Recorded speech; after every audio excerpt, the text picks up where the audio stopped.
Stell dir ein Tier vor, das unsterblich sein könnte. Der Seestern hat diese scheinbar übernatürliche Fähigkeit, sich selbst zu klonen. Wenn ein Seesternarm abgetrennt wird, ist das erst der Anfang.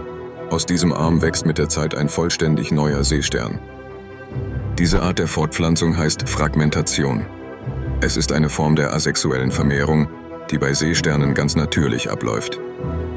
Doch warum trennen sie ihre Arme ab? Es kann eine Reaktion auf Verletzungen sein oder eine Strategie, um Raubtieren zu entkommen. Für uns Menschen klingt das wie eine Superkraft. Für Seesterne ist es einfach ein natürlicher Überlebensmechanismus, faszinierend und effektiv.